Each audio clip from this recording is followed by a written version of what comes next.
Drama జూనియర్స్లో మీరు చిన్న పిల్లలకి యాక్టింగ్ నేర్పించడం కానీ ఇదంతా చేశారంట. జాబ్ ఆపర్చునిటీ కోసం వెళ్ళారా, లేకపోతే ఇండస్ట్రీలోకి అది ఒక అడుగు పెట్టారని ఏమైనా? స్ట్రగ్లర్గా ఉన్నప్పుడు సర్వైవల్ కూడా ఇంపార్టెంట్. సో బతికుంటేనే సినిమా. నచ్చినా నచ్చిపోయినా end of the day rent కట్టాలి, తినాలి, ఇవన్నీ అవసరాలు ఉంటాయి కాబట్టి మిమ్మల్ని మీరు ఒక యాక్టర్గా జనాలు యాక్సెప్ట్ చేయాలంటే చాలా కష్టపడాల్సి వస్తుంది. ఇలా ఉంటేనే యాక్టర్, ఇలా ఉంటేనే ఎంటర్టైనర్ అని ఫిక్స్ అయిపోయిన జనాలు ఉన్నారు. మసూదా షూట్ జరుగుతున్నప్పుడు ఆ పిల్లోడు మీరు డ్రైవరా అని అడిగాడు. హీరో అంటే ఇలా ఉంటారా, పక్కన గొడుగు పట్టుకుని ఒక ఆయన ఉంటాడు, లేకపోతే గ్లామరస్గా ఉంటారు, మంచి బట్టలు ఉంటాయి. నేను ఎక్కిన క్యాబ్ అతను అడిగేవాడు మీ సినిమాలో హీరో ఎవరని. ఎస్ఆర్ నగర్లో షూట్ చేస్తున్నాము హాస్పిటల్, అక్కడ ఊడ్చే ఆవిడ అడిగింది ఎవరండి ఈ సినిమాలో హీరో అని. సో ఇదంతా ఇప్పటికే అవుతుంది. ఇండస్ట్రీలో ఉండాలన్నా మనకి రెస్పెక్ట్ రావాలన్నా మనకు మనల్ని మార్చుకోవాలి. అంటే మనం ఎలాంటి బట్టలు వేసుకోవాలి, ఎలాంటి బండ్లు వెళ్ళాలి, లేకపోతే ఎలాంటి భాష మాట్లాడాలి, ఇవన్నీ కూడా ఏంటంటే అవతలవాడు మన గురించి ఏమనుకుంటున్నాడు అన్న దగ్గర స్టార్ట్ అవుతాయి. మీరు లీడ్ రోల్కి ఎక్కువ ప్రిఫరెన్స్ ఇస్తారా? యాక్టర్ అవుదాం అనుకున్నాను తప్పితే హీరో అవుదామని నేను ఎప్పుడు అనుకోలేదు. ప్రాసెస్లో వాళ్ళు నన్ను హీరో చేశారు తప్పితే నేను ఎప్పుడు హీరోగా ఆడిషన్ కూడా ఎవరికి ఇలా ఫోటోలు పట్టుకొని తిరిగిన రోజు నుంచి మెయిల్లు వాట్సాప్లకి ప్రోగ్రెస్ వచ్చిన తర్వాత కూడా రోల్ అనుకున్నాను తప్పితే హీరో అని నేను ఎప్పుడు అనుకోను. సినిమా కాకపోతే ఇంకేం మీకు ఆలోచన థాట్ లేదు?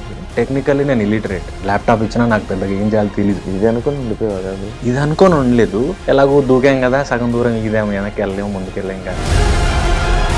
అంటే మీ మూవీస్ నేను మిమ్మల్ని ఫాలో అవుతున్నప్పటి నుంచి చాలా గ్యాప్స్ వస్తుంటాయి బ్రో. ఈ మధ్యలో ఏంటి బ్రో పరిస్థితి? అద్భుతం చేసేయాలి, ఎవ్వరు కని విని ఎరగని చేసేయాలని అది ఏం ఉండదు. నాకు నచ్చితే చేస్తా అంతే. ఒక గొప్ప మాట ఏంటంటే నువ్వు ఖర్చు తగ్గించుకోవడం కూడా సంపాదించినట్టే. హాయ్ హలో నమస్తే, నేను మీ anchor Shiva. Welcome to iDream media. ఈరోజు మన ముందున్న గెస్ట్ పరేషాన్ సమోసా తింటావా అని ఒక అమ్మాయికి ప్రపోజ్ చేసి మన జనాలందరికీ, తెలుగు ప్రేక్షకులందరికీ, అంటే తిరువీరు అనగానే తెలియదు కానీ సమోసా తింటావా సిరీస్ అనగానే అందరూ గుర్తుపడతారు. మరి కొన్ని రోజుల్లో మనందరినీ ఎంటర్టైన్ చేయడానికి ప్రీ వెడ్డింగ్ షో అని చెప్పి మన ముందుకు రాబోతున్నారు. ఆ తిరువీరు బ్రోతో మాట్లాడి మనకు తెలియని విషయాలు అండ్ తన కెరియర్ గురించి తెలుసుకునే ప్రయత్నం అయితే చేద్దాం. హాయ్ బ్రో, ఎలా ఉన్నారు బ్రో? బాగున్నాను బ్రో. నాను ఫ్రీగా ఉన్నాను బ్రో. ఏవో కొంచెం మీరు అంటే కొంచెం రకమైన భయం. అయ్యో అది ఏం లేదు బ్రో. బ్రో ఈ అదే సమోసా తింటావా సిరీసా అంటే అది నువ్వు ఆ వాయిస్ మాడ్యులేషన్ ఏమైనా చేయడం ఏమైనా చేసావా బ్రో? అడిగే నాకు డౌట్ ఉండే. ఏం లేదు, అంటే జస్ట్ ఆ క్యారెక్టర్లా బిహేవ్ చేయడమే తప్పితే సపరేట్గా మాడ్యులేషన్ అంటే ఏం లేదంతే. ఎక్కడి నుంచి బ్రో మీరు? నాది షాద్నగర్. ఇక్కడే ప్రాపర్ మామిడిపల్లి. మామిడిపల్లి శంషాబాద్. ఇక్కడ ఒక మామిడిపల్లి ఉంది, మాది Shadnagar Mamidipalli. Pre wedding show ఇది సెలెక్ట్ చేసుకోవడానికి రీజన్ ఏంటి తెలుసుకోవచ్చా? అంటే రెగ్యులర్గా కథలు చాలా వింటాం, అంటే తెలిసిన వాళ్ళు, కొత్త వాళ్ళు మెయిల్లో, తర్వాత ఇన్ పర్సన్ వచ్చి చెప్తూ ఉంటారు. కానీ కొన్ని కథలే మనకి గుర్తుంటాయి, వాళ్ళు వెళ్ళిపోయిన తర్వాత కూడా దాని గురించి ఆలోచిస్తాము. చాలా మంది కామెడీ సబ్జెక్ట్స్ అని చెప్తారు, వాళ్ళు నవ్వరు, నేను నవ్వను. సీరియస్గా మొత్తం నేరేషన్ అయిపోయిన తర్వాత అవును ఇతను కామెడీ సినిమా అన్నాడు కదా, ఎక్కడ నవ్వలేదు ఏంటి అనిపిస్తుంది. పోనీ నేరేషన్ వీక్ ఉందేమని చెప్పేసి స్క్రిప్ట్ తెప్పించుకుంటాం, అప్పుడు కూడా చదివినప్పుడు కూడా ఎక్కడ నవ్వు రాదు. కానీ ప్రీ వెడ్డింగ్ షో ఒకటి ఏంటంటే ఒక ఫ్రెండ్ సజెస్ట్ చేశాడు, ఉస్తాద్ అని మనకి ఒక సినిమా వచ్చింది. ఆ డైరెక్టర్ నాకు ఫోన్ చేసి ఒక కథ ఉంది వింటావా అన్నప్పుడు సరే వింటాను అన్నాను. వచ్చి చెప్తే ఏమాత్రం సరే ఫ్రెండ్ చెప్పాడు కదా అన్నట్టుగా విన్నాను. విన్నంతసేపు నవ్వుతూనే ఉన్నాను. అంటే ప్రాపర్గా రాసుకున్నాడు కథ, చాలా చిన్న పాయింట్. మనకి చాలా వరకు కొన్ని సినిమాలు ఒక ఈగో మీదే ఒక సినిమా ఎలాగైతే డెవలప్ అవుతుందో, ఇది చాలా చిన్న పాయింట్, ఇంతసేపు ఎలా లాగుతాడా అనుకుంటూనే వింటూ ఉన్నాను నేను. తెలియకుండా 2 గంటల సినిమా తీశాడు. సో బాగా ఎంజాయ్ చేసిన ఆ ఇయర్ లో, లాస్ట్ ఇయర్ నేరేషన్ అయింది, ఆ ఇయర్ లో బెస్ట్ స్క్రిప్ట్స్ లో ఇది ఒకటి. అంటే మీరు అంటే బేసిక్గా నేను ఆ క్వశ్చన్ అడగడానికి రీజన్, తిరువీర్ గారు ఒక స్టోరీని ఎంచుకున్నారంటే అది కొంచెం కొత్తగా యూనిక్గా ఉంటుంది. అంటే ఒక్కొక్క హీరోకి ఒక్కొక్క స్టైల్ ఎలా అయితే కథలు సూట్ అవుతుందో మీకు బాగా అది యాప్ట్ అయింది. అంటే ఇంకొకటి అక్కడ డైలాగులు విని అది శ్రీకాకుళం అని చెప్పక్కర్లా, ఆ ఫోటోగ్రఫీ, ఆ స్టైల్, ఆ ట్రైలర్ చూస్తున్నప్పుడు నాకు అనిపించింది అది ఏంటరా మా ఊర్లో, నాది శ్రీకాకుళం అనమాట, ఏంటరా మన దగ్గర కూడా బిహేవ్ చేసినట్టు చేస్తున్నారు అన్నట్టు ఆ కథ నాకు అలా అర్థం.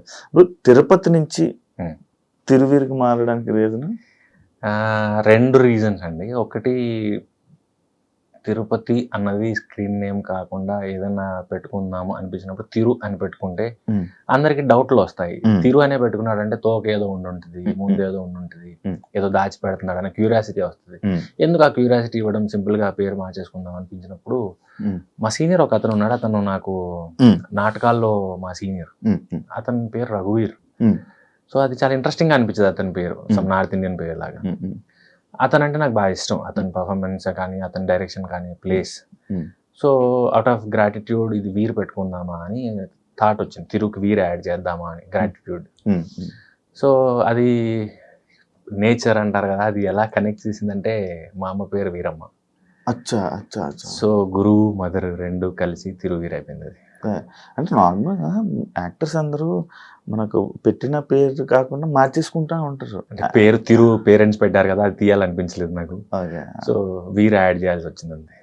ఇప్పుడు మీరు 2009 to 2011 వరకు ఈ నాటకాలు కోర్స్ చేశాను. కోర్స్ చేశారా? ఎందుకు బ్రో చేయడానికి రీజన్ ఏమైనా ఉందా? ఏమీ లేదు, ఫిల్మ్ స్కూల్కి వెళ్ళే పరిస్థితి లేదు కాబట్టి ఎక్కడ నేర్చుకోవచ్చు అనిపించినప్పుడు ప్రైవేట్ స్కూల్ ఇన్స్టిట్యూట్స్కి వెళ్ళే పరిస్థితి లేదు కాబట్టి ఎలాగో నాది అప్పటికి డిగ్రీ అయిపోయింది. సో ఆ క్వాలిఫికేషన్ మీద మనం ఎంఏ ఒక పోస్ట్ గ్రాడ్యుయేషన్ అయిపోయినట్టు ఉంటుంది. అట్ ది సేమ్ టైం నేను నేర్చుకోవాలనుకున్న యాక్టింగ్ కూడా నేర్చుకోవచ్చు అనేసి అలా జాయిన్ అయిపోయాను. డ్రామా జూనియర్స్లో మీరు చిన్న పిల్లలకి యాక్టింగ్ నేర్పించడం కానీ ఇదంతా చేశారంట. జాబ్ ఆపర్చునిటీ కోసం వెళ్ళారా, లేకపోతే ఇండస్ట్రీలోకి అది ఒక అడుగు పెట్టారని ఏమన్నా? లేదండి, నేను థియేటర్ ఆర్ట్స్ అయిపోయిన తర్వాత చిల్డ్రన్ థియేటర్ చేసేవాడిని ప్యారలల్లీ. సో పిల్లలతో వర్క్ చేసిన అనుభవం ఉంది. సో వాళ్ళకి పర్ఫార్మెన్స్ నేర్పించడం కానీ, వాళ్ళు తీసుకెళ్ళి పర్ఫార్మెన్స్ చేయించడం కానీ, ఇవి అలవాటు ఉన్న పనులు. సో సర్వైవల్ కోసమే స్టార్ట్ చేశాను నేను. అంటే స్ట్రగ్లర్గా ఉన్నప్పుడు సర్వైవల్ కూడా ఇంపార్టెంట్. సో బతికుంటేనే సినిమా. సో బతికుండడానికి అది హెల్ప్ చేసింది డ్రామా జూనియర్స్. సో సర్వైవల్కి పిల్లలకి నేర్పించేవాడిని. నచ్చినా నచ్చిపోయినా end of the day rent కట్టాలి, తినాలి, ఇవన్నీ అవసరాలు ఉంటాయి కాబట్టి దానికోసం డ్రామా జూనియర్స్ చేశాను. అంటే మిమ్మల్ని మీరు ఒక యాక్టర్గా జనాలు యాక్సెప్ట్ చేయాలంటే చాలా కష్టపడాల్సి వస్తుంది. ఎందుకంటే మనం చాలామంది యాక్టర్స్ని చూస్తున్నాము, ఇది ఒక గ్లామరస్ ఫీల్డ్ కానీ, అండ్ ఇలా ఉండాలి అలా ఉండాలని డిసైడ్ అయిపోయిన జనం తెలుగు, ఇలా ఉంటేనే యాక్టర్, ఇలా ఉంటేనే ఎంటర్టైనర్ అని ఫిక్స్ అయిపోయిన జనాలు ఉన్నారు. బట్ మీరు వాళ్ళందరినీ దాటుకొని నో అది కాదు అని చెప్పి క్రియేట్ చేశారు. అంటే మీ ఫ్రెండ్స్ కానీ మీ పక్కన వాళ్ళు ఎప్పుడైనా మిమ్మల్ని క్రిటిసైజ్ చేశారా? లైక్ చాలా మంది అండి. నేను ఫేస్బుక్ లో కూడా పెట్టాను, మీరు నా వాల్కి వెళ్ళి చూస్తే మసూదా షూట్ జరుగుతున్నప్పుడు ఎక్స్ట్రాస్ కింద చిన్నపిల్లలు వచ్చారు. ఆ పిల్లోడు మీరు డ్రైవరా అని అడిగాడు.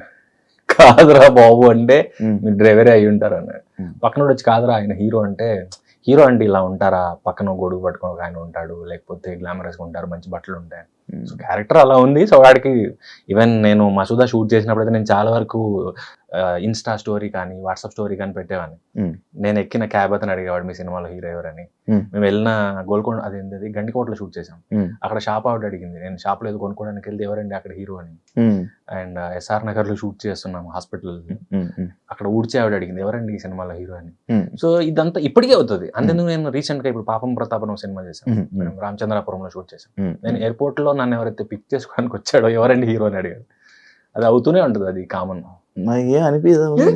నవ్వు వస్తుంది. బాధ బిగినింగ్ లో బాధేసింది. అంటే వెరీ బిగినింగ్ అంటే అదేంటి ఎవరు నన్ను గుర్తించారేంటి అని, అంటే హీరోగా చేస్తున్నాను కదా గుర్తించారేంటి అని. హీరో అవుదాం అనుకుని నేను ఎప్పుడు అనుకోలేదు కాబట్టి తర్వాత ఆ కొద్ది 2-3 సార్లు అనిపించి ఉంటుంది. నేను యాక్టర్ అవుదాం అనుకున్నాను. యాక్టర్ గా నాకు పని ఇచ్చేది డైరెక్టర్స్, ప్రొడ్యూసర్స్. సో వీళ్ళకి నేను తెలుసు, ఆడియన్స్ కి తెలడానికి మేబీ ఇంకా టైం పడుతుందేమో. అంటే ప్రతి ఇంటికి నా మొహం వెళ్ళడానికి ఇంకా మేబీ ఇంకా ఒక ప్రాపర్ ఫిల్మ్ ఏమో అవసరమేమో నాకు తెలియదు. సో ఇప్పటికే అడుగుతారు, అది నాకేం నవ్వు వస్తుంది అంతే. నేను ఇంకా ఎంజాయ్ చేస్తాను. ఎవరు హీరో అంటే వస్తున్నాడండి, పక్కన ఉన్నాడండి, క్యారవెన్ లో ఉన్నాడండి, ఆన్సర్స్ చెప్పేటప్పుడు వాళ్ళకి సరదాగా చెప్పుకోవడం అలా చెప్తాను. మీరు ఏవైనా కథల కోసం మీకు మీరు మార్చుకోవడానికి కానీ లేకపోతే ప్రాక్టీస్ కానీ అలాంటివి ఏమైనా చేస్తారా? కొన్ని సార్లు అవసరం అవుతుందండి, హోంవర్కే. అంటే ఒక్కొక్క డైరెక్టర్ ఒక్కోలా చూస్తారు మనని. మనం చూసే లైక్ ఎలా చెప్పను మీకు, యాపిల్ ఉంది, యాపిల్ ఇద్దరికి యాపిలే, కానీ మీరు రంగు చూడొచ్చు, నేను సైజ్ చూడొచ్చు, మీరు క్వాలిటీ చూడొచ్చు, నేను రేట్ చూడొచ్చు. సేమ్ యాపిల్ మారట్లా, సేమ్ అట్నే. నేను ఇప్పుడు నాకు స్క్రిప్ట్ ఇస్తే నేను ఒకలా ప్రిపేర్ అవుతాను, డైరెక్టర్ ఒకలా ఊహించుకుని ఉండొచ్చు. ఒకసారి వర్క్ షాప్ చేయకపోతే ఏమవుద్దంటే సెట్ లో బెడిచి కొడుతుంది, నేను ఇలా అనుకోలేదు ఈ రోల్ అని. అందుకని ముందే వాళ్ళని కలిసినప్పుడు అసలు మీరేమనుకుంటున్నారు ఈ రోల్ గురించి, ఎలా ఉంటే మీరు రాసుకున్నప్పుడు మీరు ఊహించినప్పుడు ఈ రోల్ ఎలా ఉండింది, ఎలా బిహేవ్ చేస్తుంది, ఎలా మాట్లాడుతుంది, వాళ్ళు ఏమన్నా ఫీడ్ ఇస్తే అది తీసుకొని ప్రాక్టీస్ చేయడం. లేదు నువ్వు ఓన్ చేసుకొని చేయన్నప్పుడు నా తరపు నుంచి తీసుకెళ్ళిపోయి చూపించి ఇలా ఓకేనా మీకు. జార్జ్ రెడ్డి, లలన్ సింగ్ నేను అలా చేసింది. జీవనాన్ని నాకు ఎప్పుడు ఇలా చేయని చెప్పలా, నువ్వేమనుకుంటున్నావో రా అని చెప్పారు. సో ఎందుకంటే ఆ క్యారెక్టర్ ఫోటో కూడా ఎక్కడ లేదు ఇంటర్నెట్ లో, కానీ ఇక్కడ నేను పర్ఫామ్ చేసిన రోల్. సో నేను ఓన్ గా ప్రిపేర్ చేసుకుంది. లైక్ ఇండస్ట్రీలో ఉండాలన్నా మనకి రెస్పెక్ట్ రావాలన్నా అట్లా మన మన మనకు మనల్ని మార్చుకోవాలా బ్రో నార్మల్గా? అవసరం లేదేమో, అంటే అన్నీ మన మైండ్లోనే ఉన్నాయి. అంటే మనం ఎలాంటి బట్టలు వేసుకోవాలి, ఎలాంటి బండ్లో వెళ్ళాలి, లేకపోతే ఎలాంటి భాష మాట్లాడాలి, ఇప్పుడు ఇవన్నీ కూడా ఏంటంటే అవతలవాడు మన గురించి ఏమనుకుంటున్నాడు అన్న దగ్గర స్టార్ట్ అవుతాయి. ముందు మొన్నే ప్రభుదేవ గారిది ఒక ఇన్స్టా రీల్ చూశాను. ఏంటి స్టైల్ అంటే ఏంటి అంటే మన కంఫర్ట్ అని. చాలా గొప్ప మాట అది. మనం ఎలా కంఫర్టబుల్గా ఉంటామో అదే మార్చుకోవాల్సింది. ఎదుటోడిని ఇంప్రెస్ చేయడానికి పడే ఇబ్బంది అక్కర్లేదు. మీరు ఎప్పుడు ట్రై చేయరా? నాకు రాదు, దొరికిపోతాను నేను అలా. దాని బదులు నా అలా ఉంటే నాకు కంఫర్టబుల్. బట్ అలా ఉంటేనే రెస్పెక్ట్ కదా బ్రో. టాలెంట్తో వచ్చే రెస్పెక్ట్ బెటర్ ఏమో, అంటే యాటిట్యూడ్తోనో లేకపోతే మనం వాడే వెహికల్తోనో లేకపోతే వేసుకునే బట్టలతోనో ఇచ్చేదానికంటే మేబీ మనం ఏం చేస్తాము, మనం వాళ్ళు అడిగేది, వాళ్ళ పర్ఫార్మెన్స్ ఎక్స్పెక్ట్ చేసేది, వాళ్ళు మనం ఎలా చూడాలనుకుంటున్నారు రోల్లో, అది ఇచ్చేది మోర్ సాటిస్ఫైయింగ్ ఉంటుందేమో. మీరు లీడ్ రోల్కి ఎక్కువ ప్రిఫరెన్స్ ఇస్తారా బ్రో? రోల్కి ప్రిఫరెన్స్ ఇస్తా. అంటే థియేటర్ నుంచి వచ్చినప్పుడు కూడా యాక్టర్ అవుదాం అనుకున్నాను తప్పితే హీరో అవుదామని నేను ఎప్పుడు అనుకోవాలి. అండ్ ప్రాసెస్లో వాళ్ళు నన్ను హీరో చేశారు తప్పితే నేను ఎప్పుడు హీరోగా ఆడిషన్ కూడా ఎవరికి ఇలా. ఫోటోలు పట్టుకొని తిరిగిన రోజు నుంచి మెయిల్ వాట్సాప్లకి ప్రోగ్రెస్ వచ్చిన తర్వాత కూడా రోల్ అనుకున్నాను తప్పితే హీరో అని నేను ఎప్పుడు అనుకోవాలి. ఇంట్రెస్టింగ్ రోల్ ఉంటే ఇప్పుడు కూడా డెఫినెట్గా అంతే హ్యాపీ చేస్తా. కానీ ప్రాబ్లం ఎక్కడ వస్తుందంటే చూజీగా ఉండడం ప్రాబ్లం. నచ్చవు పట్టాను అంతే. 2016లో వచ్చింది కదా బొమ్మల రామ ఫస్ట్ ఫిలిం. అంటే మనము ఎప్పుడైనా ఒక అంటే డేర్ చేస్తాం బ్రో మన కెరియర్లో. నేను ఇప్పుడు ఇది అవ్వాలని అనుకుంటాను. ఇప్పుడు నేను ఒక ఇంటర్వ్యూర్ అవ్వాలనుకున్నప్పుడు నేను ఇండస్ట్రీలోకి వచ్చి ఒక ఇంటర్వ్యూ నన్ను ఫెయిల్ అయిపోతే దాన్ని బోల్డ్ అన్న ఆలోచనలు, బోల్డ్ అన్న థాట్స్ సెల్ఫ్ మోటివేట్ చేసుకోవడానికి చాలా కష్టం. అంటే వచ్చి రాగానే మీరు ఒక ఫెయిల్యూర్ని చూసారు. అదొక ఫన్నీ స్టోరీ. ఏంటంటే నాకు తెలియదు, అంటే ఇండస్ట్రీలో నేను పెద్దగా తిరిగింది లేదు, నాకు ఎవరు తెలియదు. సో సినిమా రిలీజ్ అవుతుంది. అప్పట్లో ఇప్పుడున్నంత టెక్నాలజీ, స్మార్ట్ ఫోన్లు, సెల్ఫీ కెమెరాలు ఇవి లేవు కాబట్టి ఆటోగ్రాఫ్ ప్రాక్టీస్ చేసేవాడిని నేను, పెన్ను పేపర్ పెట్టుకొని. ఎవరైనా అడిగితే ఇవ్వాలి కదా అని. అసలు ఇది ఎలా రాయాలి, టీతో స్టార్ట్ చేయాలా లేకపోతే వి పెట్టి పిచ్చిగీత గీయాలా, టీవీ అని పెట్టి రాయాలా, అసలు సడన్ గా ఒకటి అడిగితే కన్ఫ్యూజ్ అవ్వకూడదు కదా అని చెప్పేసి ఒక నోట్బుక్ పెన్ పెట్టుకొని ప్రాక్టీస్ చేసుకున్నాను ఆటోగ్రాఫ్. కానీ ఆ సినిమా ఎప్పుడు వచ్చిందో ఎప్పుడు పోయిందో కూడా ఎవరు తెలియదు. కైండ్ ఆఫ్ ఒక డిప్రెషన్ వచ్చింది. అంటే ఆ షూట్ జరుగుతున్న మా ఫాదర్ చనిపోయాడు. సో అది కొంత ఎమోషనల్లీ కూడా ఉండింది. ఏంటిది మా నాన్న చూడలేదు సినిమా అనేది ఒకటి. రెండు, ఆ సినిమా వల్ల నేను కొన్ని చేయలేకపోయా. అంటే హిందూ రిచువల్స్ ఉంటాయి కదా, శవం ముందు నడవడం లాంటి, అది నేను చేయలే మా నాన్నకి. అదొక గిల్ట్ ఉండింది. అంటే అరే నేను ఇంత చేసిన తర్వాత కూడా దీనికి పే ఆఫ్ అంటారు కదా, అది అవ్వలేదే అనిపించి కొంచెం బాధేసింది. తర్వాత సినిమా ఫ్లాప్ అవ్వడం, ఎండ్ ఆఫ్ ది డే మళ్ళీ కొత్త సినిమా రాకపోవడం, సర్వైవల్ కి ప్రాబ్లం అవ్వడం, నాటకాలు పెద్దగా చేయకపోవడం. సో అప్పుడు బాగా డిప్రెషన్ లోకి వెళ్ళిపోయా. అప్పుడు వచ్చింది డ్రామా జూనియర్స్. దీని తర్వాత మీకు drama juniors. So kind of drama juniors నన్ను ఆ డిప్రెషన్ లోంచి బయటికి తీసుకొచ్చింది. మోర్ ఇంకెక్కువ వర్క్ చేశాను నేను.